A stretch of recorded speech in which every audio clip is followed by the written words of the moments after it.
presentar un caso clínico sobre hemorragia uterina anormal. El doctor Cristian Zambrano es médico ginecobstetra, profesor auxiliar de la Facultad de Medicina de la Universidad Nacional de Mayor San Marcos y es miembro asociado de la Sociedad Peruana de Obstetricia y Ginecología. ¿Okay? Doctor Cristian Zambrano, para que vaya ya presentando su presentación, por favor, que vaya subiendo ya la presentación el doctor Cristian Zambrano.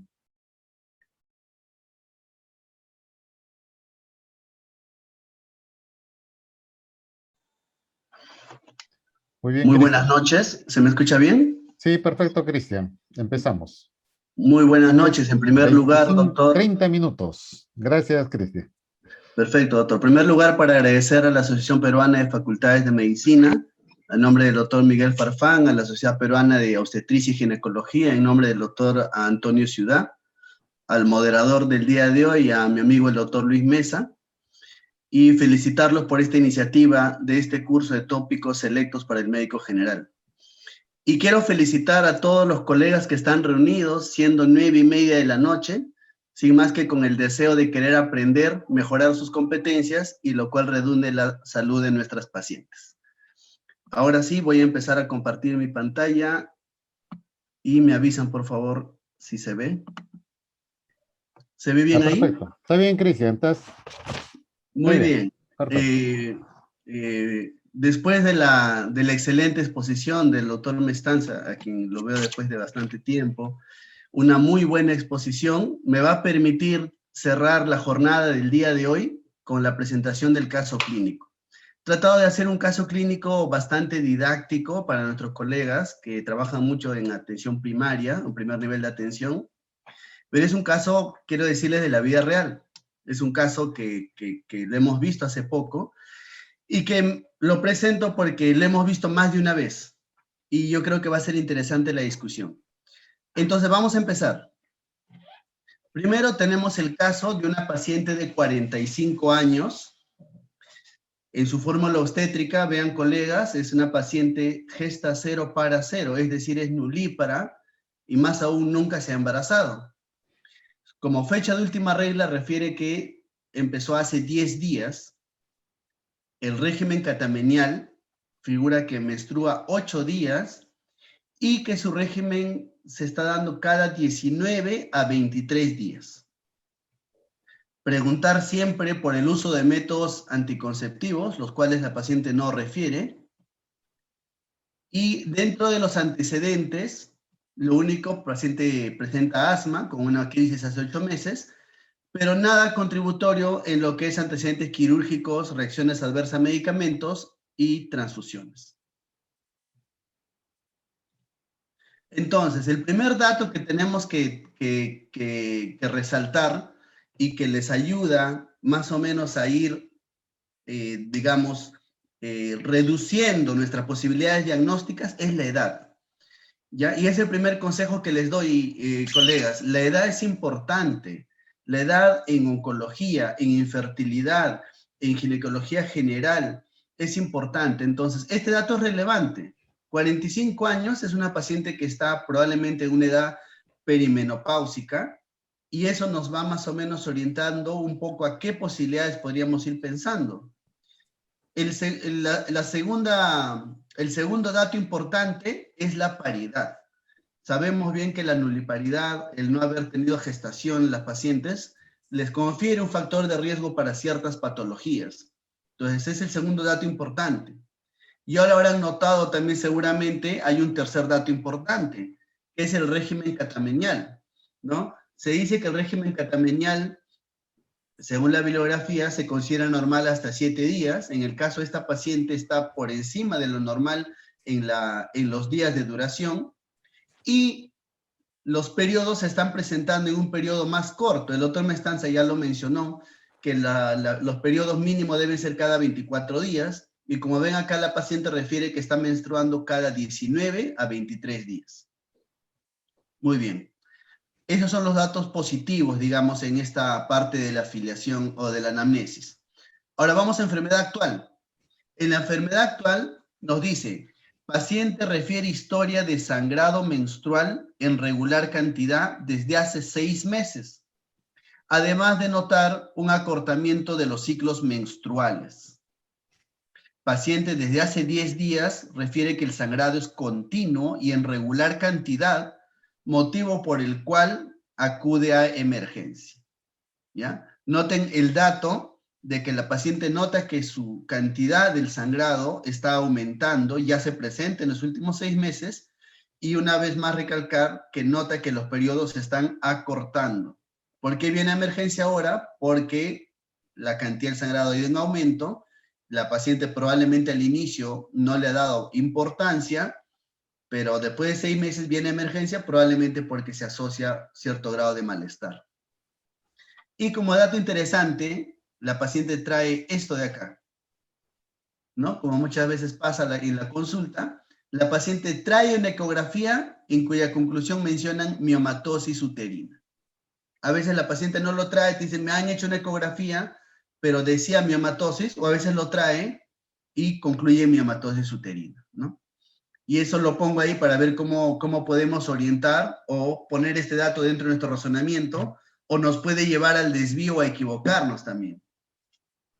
Entonces, lo que tenemos que hacer acá, aparte de ver los datos positivos, como vimos la edad, la paridad y el régimen catamenial, es orientarnos un poco respecto al tipo de sangrado que tiene. Entonces, como mencionó el doctor en la exposición, el sangrado uterino anormal se refiere a la alteración en cualquiera de los patrones de la menstruación, del sangrado, sea en frecuencia, en regularidad, en duración o en volumen. Entonces, basado en esto, si bien es cierto, se recomienda que algunas veces por confusión los términos de menorragia, hipermenorrea pueden llevar a algún grado de confusión, yo les diría que a veces, ya con la experiencia, algunas patologías se presentan de un tipo de alteración que nos orienta más a la patología, por decirles el pólipo endometrial. Si bien es cierto, el pólipo endometrial le puede aumentar el volumen menstrual, el principal patrón menstrual del pólipo es el sangrado intermenstrual, mientras que la miomatosis, que también puede dar varios tipos de sangrado, el patrón más frecuente es el aumento del sangrado menstrual y es cíclico. Entonces, basado en esto de acá, que les he mencionado, la enfermedad actual, léanlo bien porque la primera pregunta es respecto a esto, basado en los datos de la anamnesis de la enfermedad actual de la paciente, vamos a responder la primera pregunta. No sé si me pueden ayudar poniendo el formato.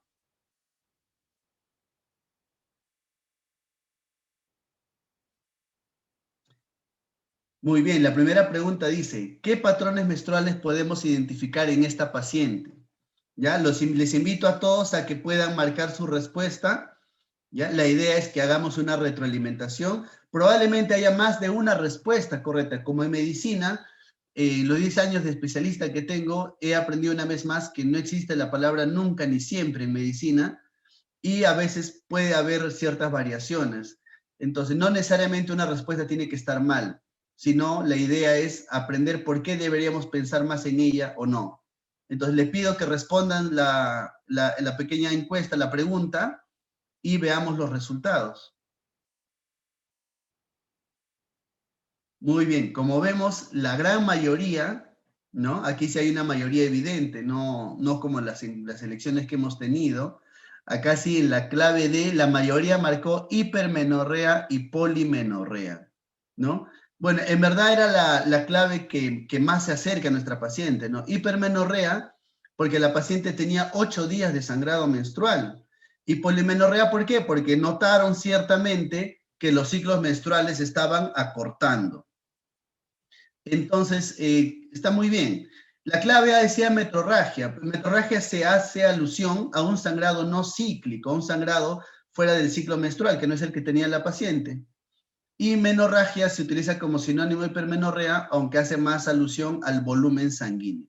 Oligomenorrea no podía ser, porque tendría todo lo contrario, ciclos de mayor de 35 días de duración.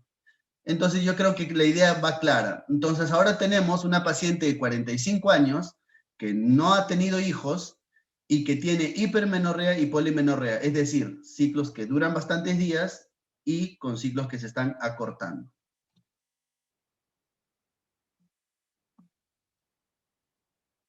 Muy bien. A ver.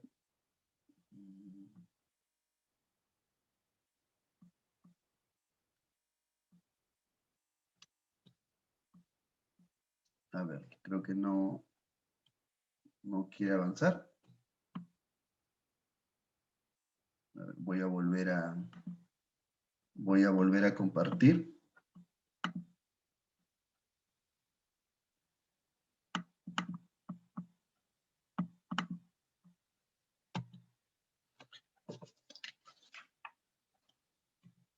Muy bien.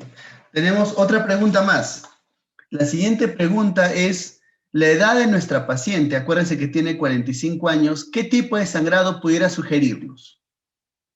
Les invito también a que respondan y vamos a ir viendo, discutiendo las respuestas. Acuérdense que la paciente tenía 45 años.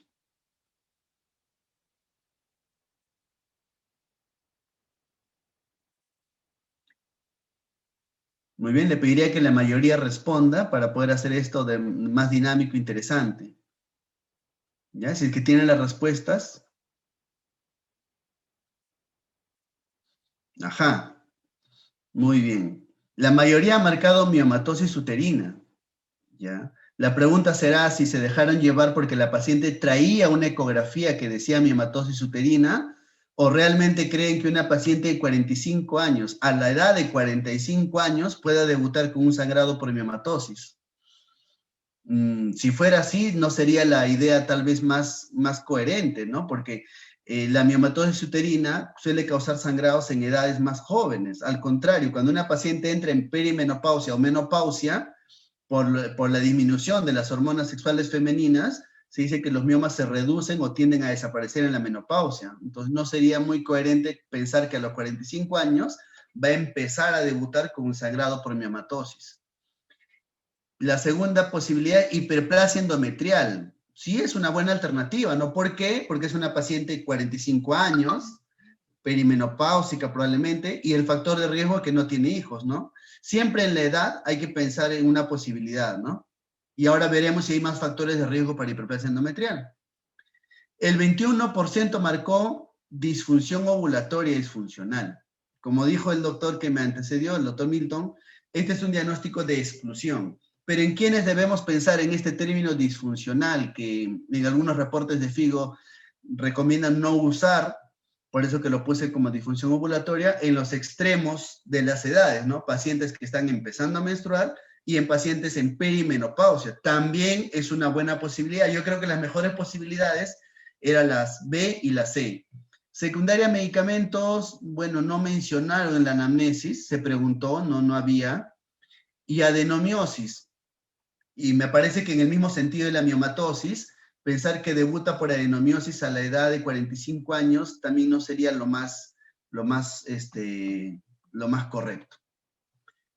Muy bien, entonces, avanzamos. Entonces, ¿qué nos corresponde en el caso clínico? La edad. El examen físico, me quiero decir. A ver, no sé por qué no avanza.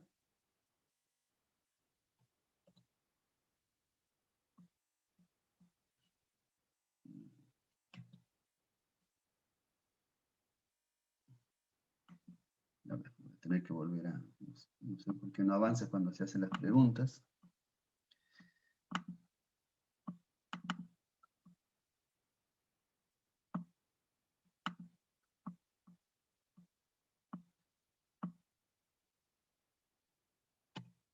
Muy bien, y tenemos el examen físico.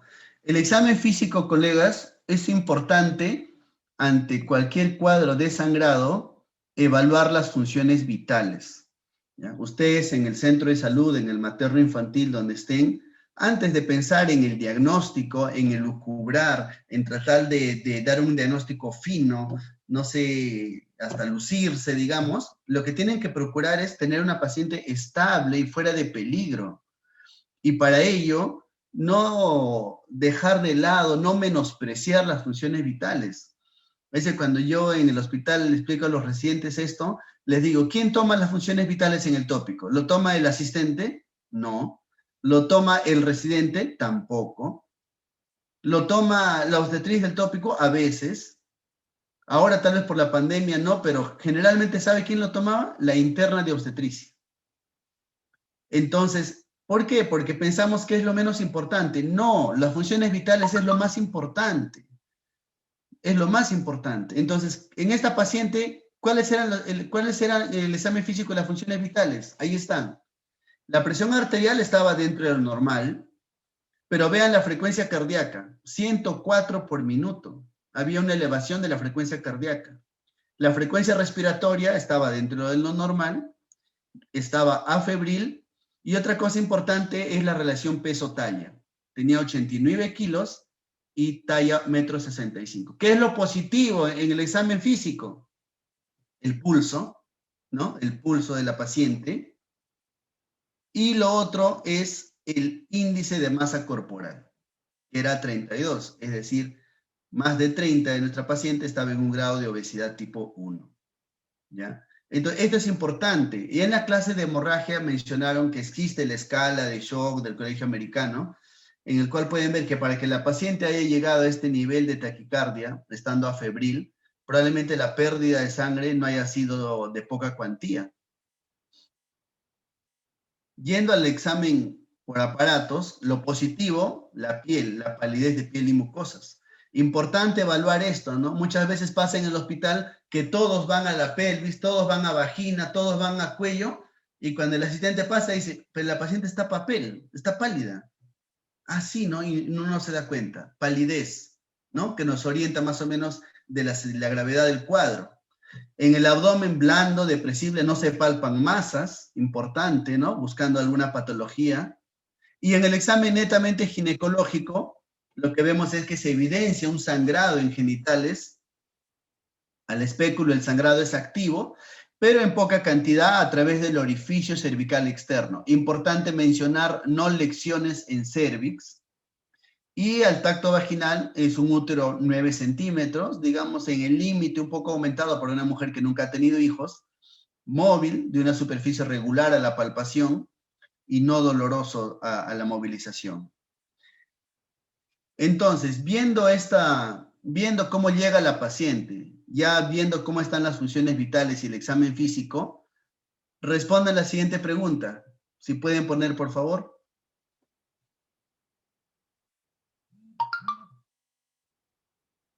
¿Cuál sería el manejo frente a esta paciente? Clave A, le damos citroflavonoides, ácido ascórbico, menadiona. Me van a odiar algunos, pero he puesto ahí un nombre de un medicamento que usan mucho. Faltó otro, ¿no? Disinone. Control, le dan el medicamento y que vuelve en 3 a 5 días.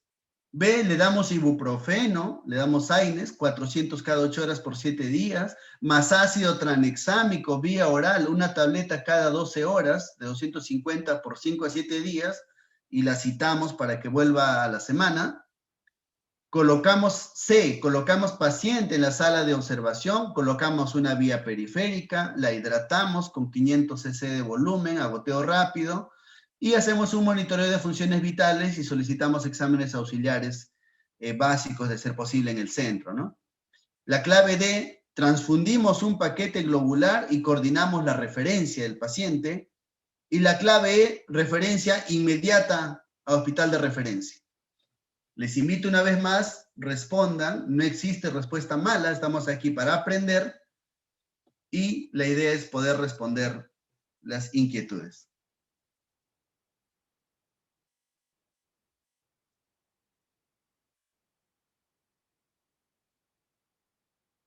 Muy bien, si tienen las respuestas. Muy bien, aquí sí la gran mayoría responde la respuesta C, me parece que es la más acertada, ¿no? Si bien es cierto, la paciente no está grave, pero es una paciente que amerita una mejor evaluación, una observación, en función de que llega taquicárdica, con una palidez evidente, hay que hidratarla, no hay que abusar de la hidratación, como mencionaron en la clase de hemorragia el día miércoles, bolos de 250 o 500, ir evaluando cómo responden las funciones vitales, y tal vez solicitar pues una hemoglobina, un perfil de coagulación, o una hemoglobina en grupo factor. El 12% mencionó la B, probablemente porque hemos leído que dentro del manejo de la hemorragia uterina se pueden dar AINES y ácido tranexámico, ¿no? Tiene cierta base la respuesta B. ¿Cuál es el problema en la respuesta B? En primer lugar, que la paciente no estaría para darla de alta de manera ambulatoria, o sea, la paciente que llega taquicárdica, sangrando, 10 días, que ahora viene probablemente porque ya se siente mal. Hay que ponernos en el escenario, a veces no solamente es ver medicina.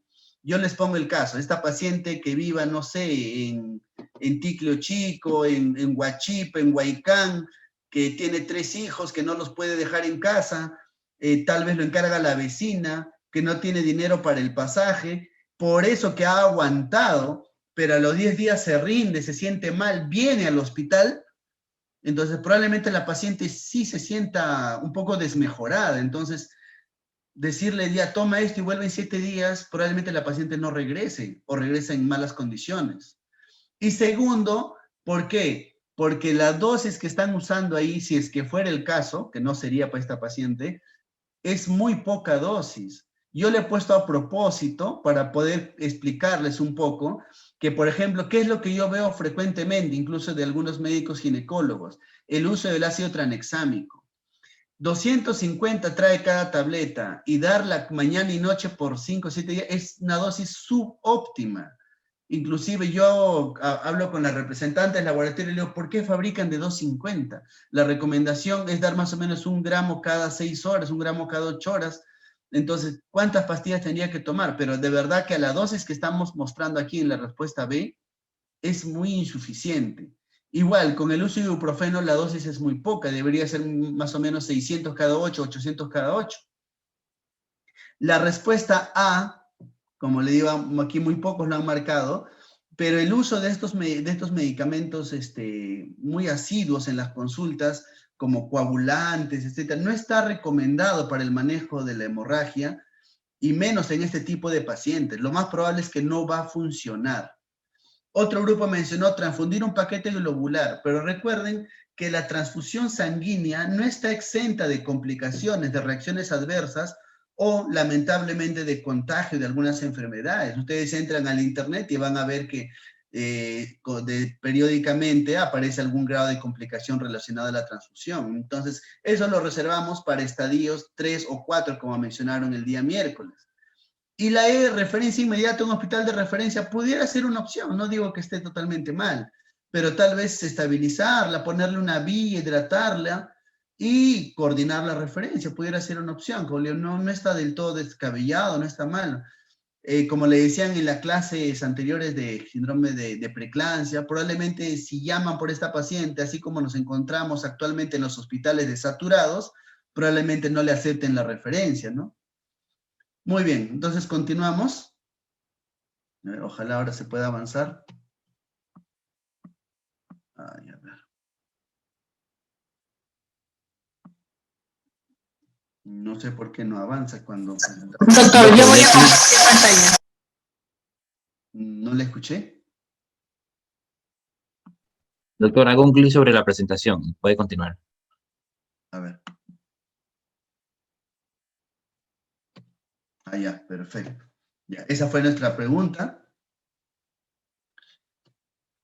Perfecto. Y acá, doctores, les traigo, como les digo, es caso de la vida real, la famosa ecografía que traía el paciente. Muchos de ustedes seguramente hacen ecografías. Está muy bien, doctores, es un tema importante. El médico tiene que empoderarse de este examen valioso para el diagnóstico y no dejarlo de lado, porque ese es uno de los motivos por el cual existe el intrusismo en medicina y vemos cómo otras profesiones abarcan esto. Esto lo debe realizar el médico, no necesariamente el ginecólogo. Los invito a que se capaciten, los invito a que realicen sus cursos, ¿no? Y seguramente van a ir poder desarrollando estas competencias. Quiero que vean la ecografía y qué es lo que dice, ¿no? Mencionan que se observan imágenes miomatosas intramurales en cara posterior y en cara anterior, ¿no? Y a nivel de la cavidad uterina, miden el grosor endometrial en 17 milímetros, pero mencionan que hay coágulos y contenido líquido, con un grosor de 17 milímetros. Y el colega, todavía no sé si es correcto decirlo, se atreve a poner en relación a HUD, pone. Y miren las conclusiones de la ecografía. Miomatosis uterina. HUD en la conclusión de una ecografía. El quiste complejo y pone enfermedad inflamatoria pélvica, ¿no? La enfermedad inflamatoria pélvica es un diagnóstico clínico. Hay criterios mayores y menores para hacer diagnóstico de EPI. ¿Por qué creen que pone EPI aquí el colega? Porque le encuentra un líquido libre. Y todavía dice en pequeño volumen. El líquido libre en el fondo de saco, más aún cuando se da en pequeño volumen, no es sinónimo de enfermedad pélvica inflamatoria. Acuérdense, si esta paciente está sangrando, existe lo que es la menstruación retrógrada. Un porcentaje del flujo menstrual puede ir de forma hacia atrás a través de las trompas y caer en la cavidad. Entonces, ¿no sería eso pensar lo más lógico? Yo lo pongo a propósito acá para que ustedes vean las conclusiones que puede poner en la ecografía. Me parece que exagera, está de más, y les lleva a un desvío, porque ahora entonces miomatosis con HUD, con EPI, entonces ¿qué le vamos a dar? ¿No? Doxiciclina, citronexámico, metronidazol. Acuérdense, estos exámenes son auxiliares, lo que manda es la clínica. ¿Ya? Entonces, el mensaje aquí es que por más que la paciente traiga un examen auxiliar, la clínica es lo que manda. Desde un inicio, cuando empezó el caso, yo les iba razonando más o menos para que me entiendan, no me parecía miomatosis, a pesar que trae una ecografía. Entonces, no vaya a ser que porque trae la ecografía se acabó miomatosis, etcétera, ¿no? Y esto pasa incluso en los hospitales, ¿no? A veces los residentes, como siempre decimos, quieren operar, ¿no? Porque son impetuosos. Y ya uno pasa a visita y dice, doctora, hay una histerectomía. ¿Por qué? Doctor, es una paciente que está sangrando HUA por miomatosis. Y la pregunta es, ¿pero es la miomatosis la que lo hace sangrar? ¿Cuál es la prevalencia de miomatosis en las mujeres? Yo me recuerdo, en pregrado me enseñaban que el año 92 Kramer hizo un estudio de autopsias de patología de 100 histerectomías y encontró que el 74% tenía miomatosis. Entonces, muchas pacientes tienen miomatosis, muchas son asintomáticas y en muchas de ellas el mioma no es el responsable del sangrado. Muy bien.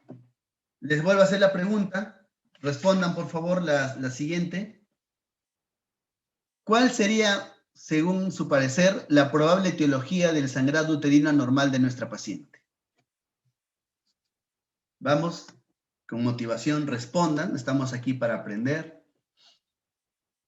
Puede haber más de una respuesta que le pueda aceptable y, como le digo, la idea es discutirlo. Si lo discutimos en el hospital, en el servicio de ginecología, ¿por qué no podríamos discutir los que estamos aquí aprendiendo?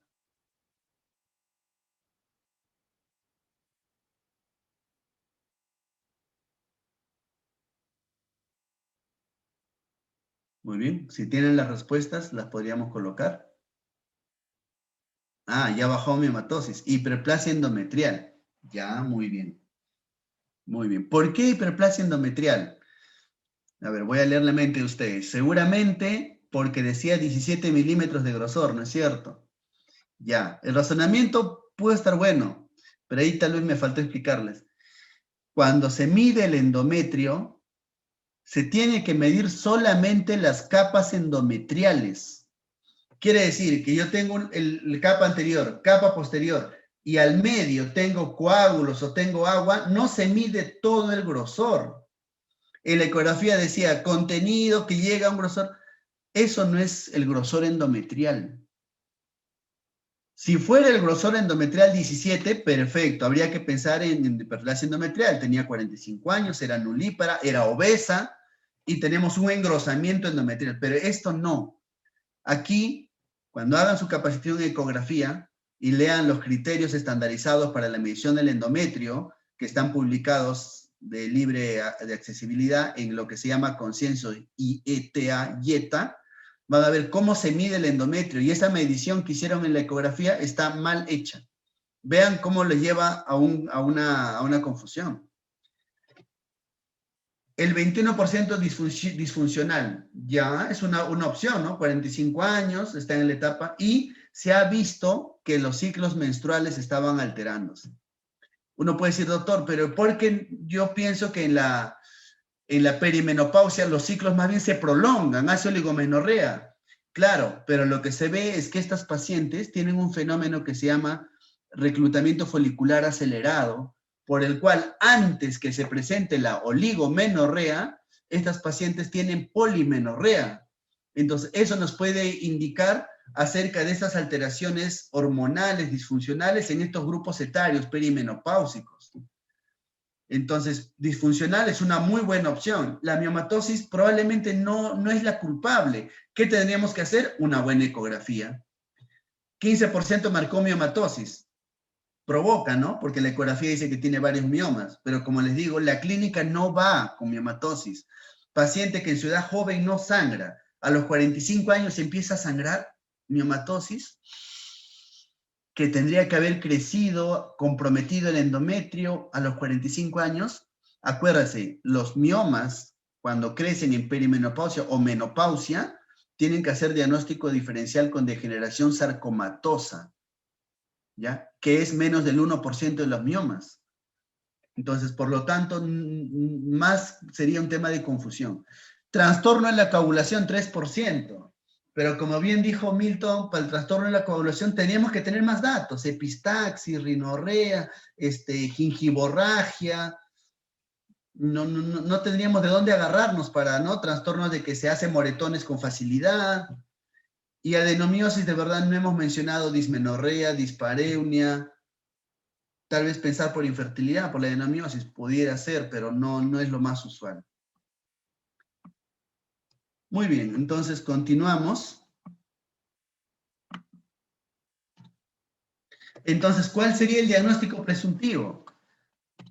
Este es el diagnóstico de la historia clínica. Hemorragia uterina disfuncional, miomatosis uterina. ¿No? Lo pusieron así, un poco contradictorio, tal vez deberíamos ordenarlo.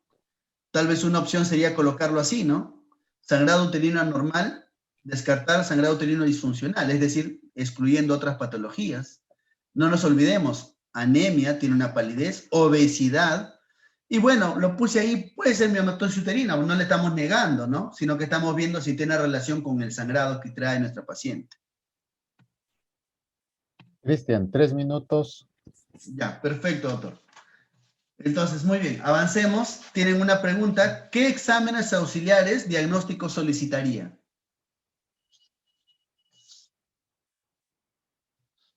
Ecografía transvaginal, perfil hormonal, FSH, LH, estradiol, progesterona, perfil tiroideo y prolactina, resonancia magnética nuclear o perfil de coagulación.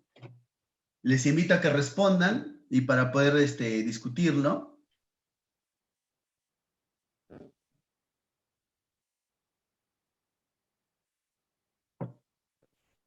Perfil hormonal, ya, muy bien. Puse estas claves para poder ayudarlos. El doctor Mesa sonríe. Seguramente porque este es algo que lo vemos frecuentemente, ¿ya? A veces en los centros particulares, incluso en mi hospital, en los hospitales, en esa hoja grande que nos dan para marcar los análisis, hay un paquete, ¿no? Perfil hormonal y está todo esto. Y en las consultas privadas, muchas clínicas o lugares tienen esto y en vez de estar marcando de frente todo el paquete hormonal, ¿no? Y yo les digo, la LH, ¿para qué nos ayudaría en este cuadro? La progesterona. Doctor, es que si la progesterona está elevada, yo puedo pensar que la paciente ha ovulado, pero eso tiene un día en particular y además para diagnóstico de ovulación no se suele usar, ¿no? En infertilidad se utiliza, pero para temas puntuales. FSH, si no es al tercer día, no tiene utilidad y ya no se usa hace tiempo FSH tampoco al tercer día. Entonces, no, digamos, no decir está bien que haya marcado esto, pero está bien que haya aparecido acá para que no sigan cometiendo ese error. No se pide el combo de perfil hormonal, ¿ya? Perfil tiroideo y prolactina para descartar otras patologías puede ser, pero en las guías recomiendan no de rutina, salvo que lo sospechen. La anamnesis es importante. Es decirle, ¿no tiene algún familiar con hipotiroidismo? O vienen de zonas endémicas de Cajamarca, ¿no? Por ahí sospechar, examen físico, nódulos tiroideos. Prolactina, tiene galactorrea. Resonancia magnética nuclear, no estamos todavía en esa duda diagnóstica para llegar a eso, y perfil de coagulación de inicio como diagnóstico no lo pediríamos. La ecografía transvaginal es la herramienta a solicitar acá. ¿Por qué? Porque es accesible, la pueden hacer en el centro de salud, en los maternos infantiles, a veces hay ecógrafos. Tienen que hacerla ustedes, colegas, los médicos, pero una buena ecografía. Una buena ecografía. ¿Ya? Vamos a avanzar porque si no el doctor Mesa nos va a cortar. Y esta es la ecografía que le hicimos en el servicio de infertilidad, bueno, que es el servicio de ginecología del hospital. ¿Ya? Es una ecografía donde lo relevante dice, el endometrio mide 6 milímetros de grosor, que tiene contenido, la cavidad sí, tiene un escaso contenido, pero eso no se mide el grosor del endometrio, y el endometrio medía 6 milímetros. Y tiene miomas, por supuesto que tenía miomas intramurales, ulcerosos, pero miren, tipo 4, 5 y 6, como dijo el doctor Mestanza en la clasificación de FIGO, ya no solamente es mioma intramural submucoso subseroso, sino hay miomas intramurales que pueden causar sangrado. Por eso que el colega que hace la ecografía tiene que especificar, aparte del grosor endometrial, esto de acá, el compromiso del endometrio. Si bien es cierto, acá tiene varios miomas, ponemos, no se evidencia compromiso de la línea endometrial. Ese mioma no causa el sangrado. En los ovarios están normales y la conclusión es un útero anteverso flexo con endometrio descamativo por el contenido que está sangrando, miomatosis uterina múltiple y los ovarios normales. Entonces, y estos son los exámenes que trajo la paciente, ¿no? Hemoglobina 8,4, tiene una hipocromía, se le pidió su grupo sanguíneo positivo, y para los que querían solicitar el perfil de coagulación, plaquetas normal, fibrinógeno normal, trombina 13, y TPTA no es reactivo, la realidad de muchos lugares en nuestro país. Muy bien, entonces, avanzando, pregunta, me parece que es la última pregunta, por favor respondan. ¿Cuál sería el manejo farmacológico más adecuado? ¿No? Farmacológico.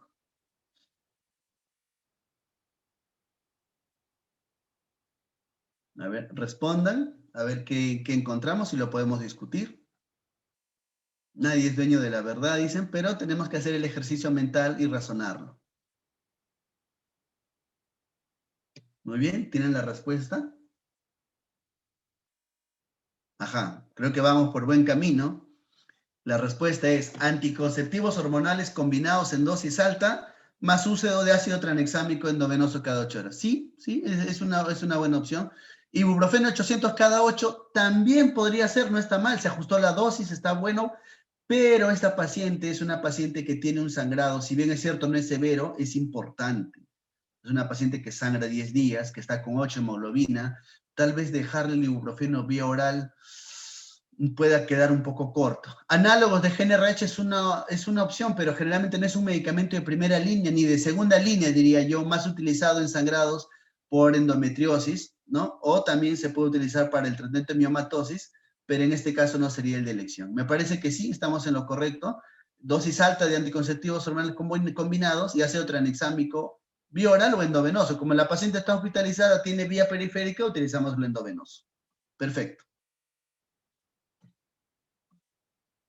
Y la penúltima diapositiva, este fue el tratamiento que quedó la paciente. Dieta completa, no teníamos por qué restringir en la dieta, líquidos a voluntad, una vía salinizada, protección, seguridad, una buena vía, y aprovechando su estancia, se le coloca hierro sacarato, ¿no? Hay que levantar la hemoglobina, los hematínicos. Recordar que si utilizan hierro sacarato, se pasa lento, y en presencia del médico y estar preparados a cualquier reacción adversa. Ácido tranexámico, 1 gramo endovenoso cada 8 horas, y píldoras, las que tienen en programa de planificación familiar. No hay una píldora espectacular o exquisita en esto, y la dosis es variable, pero en la literatura mencionan una buena dosis, 3 píldoras vía oral cada 24 horas. Control de funciones, y después del tratamiento, la paciente está así, con la presión normal, ya mejoró la función, el pulso, y el examen ginecológico paró el sangrado. Se hizo el manejo de nuestra paciente.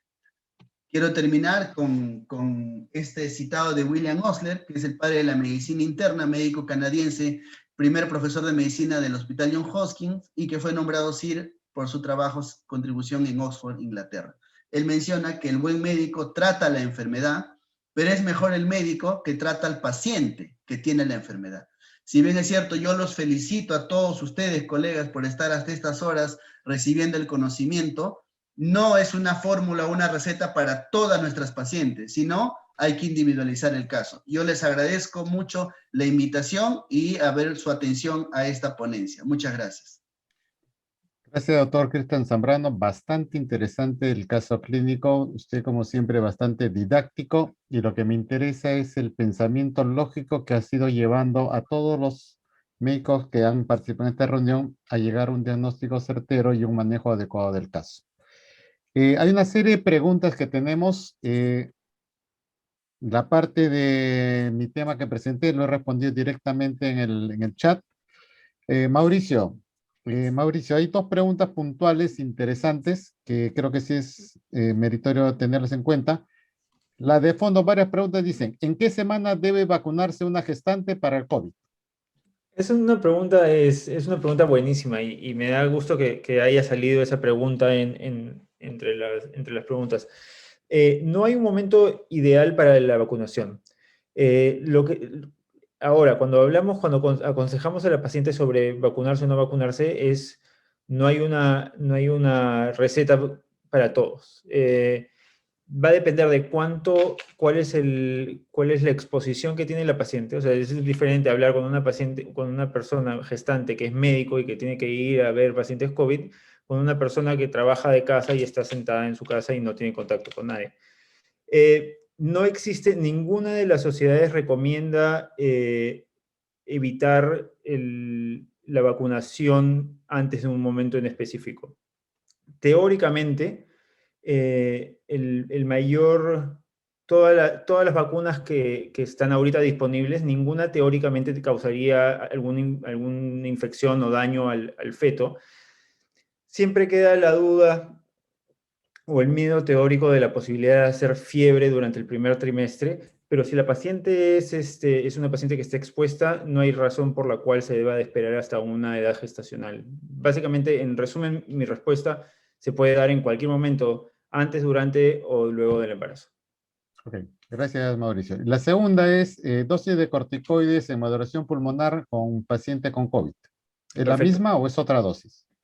Se da la dosis del recovery para pacientes con COVID no gestantes, es 6 miligramos diarios por 10 días. Pero para maduración pulmonar, si la paciente está gestando y se le quiere dar maduración pulmonar, se le da 6 miligramos cada 12 horas por 2 días, o sea, las 48 horas, y luego se continúa con el 1 diario hasta que se cumplen los 10 días. O sea, 8 días más de dexametasona. Ok, gracias. Doctor Carlos Pérez, hay varias preguntas que dicen, ¿qué pasa cómo puedo medir el pH vaginal? Estoy en un centro de salud y no tengo nada. O no tengo que hacer ni examen en fresco. ¿Cómo yo puedo diagnosticar el tipo de flujo vaginal que tiene la paciente? ¿Necesita Carlos? Sí, doctor. La pregunta que me dicen es, no tengo para medir pH vaginal, no tengo para hacer examen fresco, entonces, ¿cómo más o menos determino qué tipo de flujo vaginal tiene el paciente? Claro, en general los cuadros episódicos o de novo, la clínica es uno de los, digamos, el método referencial, ¿no? Sin embargo, el apoyo de las llamadas pruebas diagnósticas clínicas que se pueden hacer en el consultorio, muchas de estas son pruebas bastante sencillas, con, digamos, material que se puede tener a la mano, ¿no? Por ejemplo, para calcular el pH vaginal se puede hacer fácilmente con estos papeles, estas tiras reactivas que miden los pHs, se coloca a nivel vaginal y se puede hacer rápidamente. El hidróxido de potasio al 10% es una sustancia también que se puede conseguir, que es muy barato y que está accesible, ¿no? Entonces, son productos que sí podemos utilizar en el consultorio. Sin embargo, es importante recalcar que el cuadro clínico siempre es lo que domina en este tipo de diagnóstico, cuando el cuadro es esporádico, es de novo. En cambio, si es que el cuadro es un cuadro recurrente, probablemente ahí sí vamos a tener que la necesidad de hacer algunos estudios adicionales más, y que probablemente, como les decía, puede incluso hasta hacer un manejo multidisciplinario, porque ya podría ser más que todo un tratamiento ya de especialidad, ¿no? Ok. Respecto a eso justo del manejo sindrómico de OPS, creo que es un buen elemento para que ellos manejen en zonas rurales, manejo Sí. sindrómico, basado mucho en la Sí. clínica. Sí, es basado en la clínica. Como les decía, es un manejo que se puede aplicar, que es válido hacerlo en zonas donde no es factible del apoyo diagnóstico, y en este caso también la medicación que se maneja en el cuadro sindrómico suele ser un medicamento bastante accesible, ¿no? Ok. La otra Que no ha preguntita, cambiado. solamente estamos dos por cada ponente, es, Ujú. para el flujo vaginal, ¿cuál es mejor el tratamiento, vía oral o vía vaginal? Bueno, en los esquemas de tratamiento estándar, la vía oral es mucho mejor, ¿no? Se ha demostrado que la vía oral, por ejemplo, en el manejo de los cuadros de candidiasis vulvovaginal, tiene mejor éxito que los tratamientos por vía tópica. Ujú. Por ejemplo, en vaginosis bacteriana, el estándar sigue siendo, a pasar de todos los años que ha pasado, el manejo por vía oral, que incluso lo damos también incluso hasta en pacientes gestantes, ¿no? En pacientes gestantes que a veces diagnosticamos vaginosis bacteriana, sigue siendo el tratamiento estándar, la vía oral. Y en tricomoniasis, como les dije, incluso la dosis única por vía oral es la más exitosa, ¿no? Perfecto, muy bien. Ujú. Eh, una cosita tiene que ver, después del tratamiento, porque acá una pregunta de una angustia, dice, después del tratamiento, ¿cuándo puede reiniciar relaciones sexuales? Dicen. Bueno, de hecho hay algunas infecciones que son catalogadas como infecciones de transmisión sexual, entonces hay que asegurarnos de que la pareja recibe el tratamiento, Así por es. ejemplo, en el caso de la Muy bien. tricomoniasis, y no podríamos reiniciar actividad sexual si esto no ha sido, no se ha dado. Sin embargo, en otras patologías que se sabe que no son infecciones de transmisión sexual, como por ejemplo la candidiasis, podríamos decir que no existe pues un criterio absoluto y que podría estar determinado básicamente por la evolución del cuadro de la paciente, ¿no? Ok, gracias, Carlos. Ya. Milton, dice acá la pregunta es, viene un paciente por hemorragia uterina normal, ¿qué prueba o de apoyo diagnóstico se debe hacer siempre? ¿Cuál es la prueba de inicio que podemos hacer a todo paciente con una hemorragia uterina normal? Bueno, si me han elegido una prueba, de hecho, la ecografía transvaginal, ¿no? Con esa puedo identificar pólipos, adenomiosis y mioma, ¿no? Pero hay que recordar que la anamnesis es muy importante. Con la anamnesis puedo también identificar muchas de las causas mencionadas, como coagulopatías, por ejemplo, trastornos en la ovulación, o iatrogénicas, ¿no? El consumo de fármacos. Así que una ecografía transvaginal asociada a la anamnesis puedo identificar la mayoría de las causas de sangrado uterino normal. Perfecto. Otro dice, está en su serum y le llega una paciente y dice que está en la edad reproductiva la paciente, viene con sangrados intermenstruales frecuentes y trae una ecografía normal. ¿Qué tratamiento o qué manejo podrían hacer ese tipo de pacientes que vienen por esos sangrados intermenstruales? Entonces ahí, si es que tiene una ecografía normal y la cavidad es normal, entonces en ese caso yo descarto pólipos, por ejemplo, adenomiosis, mioma, y sí me quedo con la posibilidad de que sea un trastorno ovulatorio, ¿no? Por eso eso Ujú. es muy frecuente, ¿no? Y la anamnesis ahí me Así va, es. va a dirigir. Si es una mujer que tiene signos de hiperandrogenismo, tiene insutismo, tiene acné, por ejemplo, tiene seborrea, entonces pienso un trastorno ovulatorio, ¿no? De repente está consumiendo algún fármaco, algún anticoagulante tal vez, o un antiplaquetario, entonces puedo por ahí identificar, o de repente tiene algún factor de riesgo para pensar en alguna coagulopatía, ¿no? Entonces, de hecho, es que voy a encontrar alguna de las cosas si es que hago una buena anamnesis. Perfecto. Y una última, este sí ya de profundidad, no sé, pero hay que respetar la pregunta. Dice, la hiperplasia endometrial se clasifica dentro de la M de Palm y no en la E de Coin. Este de alto nivel la pregunta. Dice, ¿por qué? Sí, en realidad, bueno, esa es una clasificación que ha hecho la FIGO y la FIGO clasifica la hiperplasia endometrial de la categoría M de PAL porque la M es lo que traduce es una malignidad, ¿no? Es decir, cáncer endometrio o hiperplasia endometrial, ¿no? Y se puede identificar con ecografía, por eso es estructural, ¿no? ¿Y por qué no el endometrial? Porque el endometrial es como dije, es un diagnóstico de exclusión y usualmente ahí Ok. habla de alteración en los factores tipo prostaglandinas, tipo alteración en las sustancias que causan vasoconstricción a nivel endometrial, ¿no? Así que por eso es que está clasificado entre el M, porque hace referencia a una malignidad. Perfecto, ok, muchas gracias, Milton. Muy bien, de las preguntas que tenía solamente de mi área, hay una que es importante. Respecto al nitrito, dice que hay nitritos negativos, pero el cultivo sale positivo y la respuesta es correcta. Solamente el nitrito positivo me indica infección urinaria. Un nitrito negativo me deja igual en la duda, ¿será o no infección? Igualito. Entonces, el nitrito positivo sí me indica infección y el nitrito negativo me deja en la duda y tengo que ver otras maneras, otros estudios para confirmar. ¿Ok?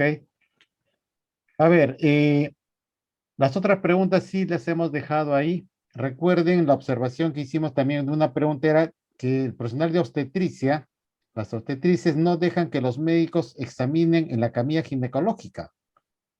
Entonces yo les he dicho, en primer lugar, la paciente ginecológica lo debe ver el médico. La formación de la obstetriz es para embarazo y parto y puerperio normal.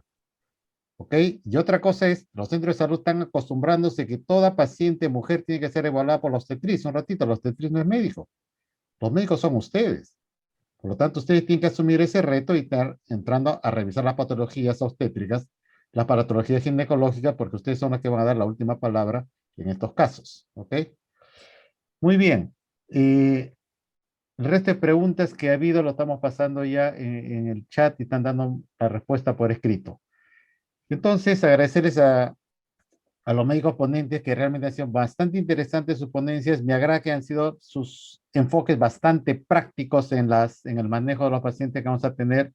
Y como le digo, es una especialidad en la cual tratamos la mujer en todas sus etapas de vida. Muy bien.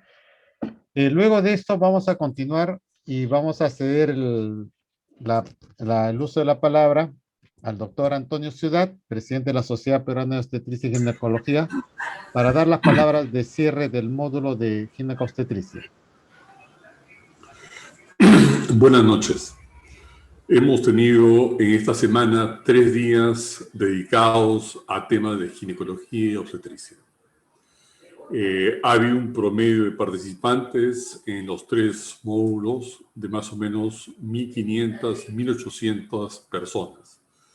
Esto es una cuestión muy importante y es importante la capacitación y la actualización permanente de todos los médicos. Debemos recordar que las 3 principales causas de mortalidad materna, preeclampsia, infección y hemorragia, son problemas que pueden ser tratados a tiempo en el primer nivel de atención y derivarlos en su momento oportuno para su solución.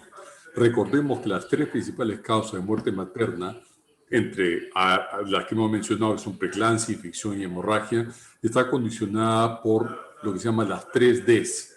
Demora en la reconocimiento que existe un problema. Demora en llegar al centro de atención. Y 3, demora en la solución del problema. Nosotros, como médicos, participamos fundamentalmente en la tercera D, en la demora en la solución del problema. Por lo tanto, nosotros tenemos que estar adecuadamente capacitados para que una vez llegado el problema a nuestras manos, demos la solución adecuada en el momento más oportuno y derivarla a centros más especializados si es que el caso así lo amerita. Muchísimas gracias a todos por su participación. Muchísimas gracias a los ponentes, al doctor Mauricio La Rosa, al doctor Cristian Zambrano, al doctor Milton Estanza, al doctor, por supuesto, Lucho Mesa, por haber organizado estos 3 días de intensa labor de actividad científica y nos estamos viendo siempre. Muchísimas gracias. Gracias, doctor Antonio Ciudad, por sus palabras. Y voy a dar uso de la palabra al doctor Farfán para que nos dé las palabras ya de cierre de este evento que hemos tenido el gusto de participar. Doctor Farfán, por favor. Gracias, doctor Mesa. Buenas noches. A nombre del Consejo Directivo de la Asociación Peruana de Facultades de Medicina, queremos expresar nuestro agradecimiento a la Sociedad Peruana de Obstetricia y Ginecología. Un saludo especial al doctor Antonio Ciudad como presidente de la sociedad. Un agradecimiento a usted, doctor Luis Mesa, por la conducción verdaderamente tan atinada, por esta transferencia del conocimiento a través de las exposiciones que se han realizado y los casos clínicos, y con la dedicada actividad académica que tienen, yo creo que en este curso virtual de tópicos selectos para el médico general ha sido de una gran ayuda. En la persona del doctor Mestanza, del doctor La Rosa, del doctor Pérez, del doctor Zambrano, el agradecimiento a todos los expositores de estos 3 días, como ha dicho muy bien el doctor Antonio Ciudad, en donde yo creo que el refrescamiento del conocimiento, el traslado de la experiencia de los especialistas de la Sociedad de Obstetricia y Ginecología ayudan en la preparación de nuestros médicos generales en el primer nivel de atención, y con ello yo creo que se mejora el sistema de salud en el país, que hoy en día lo vemos muy debilitado frente a un gran problema como es la pandemia. El tema de la mortalidad materna, que es, yo creo, un indicador trazador y que tiene fuertes repercusiones, no solamente sociales, sino desde el punto de vista familiar. Muchísimas gracias verdaderamente por esta dedicación a los expositores y a la Sociedad de Obstetricia y Ginecología en la persona del doctor Antonio Ciudad, y muchísimas gracias a todos los expositores. Gracias, doctor Mesa. Buenas noches. Muy bien, muchas gracias, doctor Miguel Farfán, por sus palabras. Y a los participantes les agradecemos también haber permanecido estas horas. Esperemos que las presentaciones que hayamos tenido haya sido de su agrado y de su mejor conocimiento. En estos momentos acuérdense que va a aparecer ya una encuesta en sus pantallas que debe ser respondida para el registro de la asistencia, por favor. Esto es lo que va a permitir su registro de asistencia y se le entregue su diploma. ¿Ok? No se olviden que el 4º módulo va a estar a cargo de la Sociedad Peruana de Medicina Interna, ¿ok? Y se inicia este lunes 26 de abril. Por favor, llenen las respuestas de la encuesta. Acuérdense que es para su control de asistencia. Una vez ya realizada esta encuesta, les damos las gracias a todos ustedes y que tengan unas muy buenas noches. Yo realmente agradezco a todos los participantes haberse ceñido al tiempo estrictamente, lo cual creo que ha permitido el desarrollo muy bueno de esta sesión. Muchas gracias con todos y hasta la próxima oportunidad. Gracias con todos. Hasta luego. Gracias, hasta luego. Nos vemos, nos vemos. Gracias, gracias. Hasta luego, doctores. Muchas gracias. Gracias, María, por todo el apoyo. Muchas gracias. Muy amables por la invitación.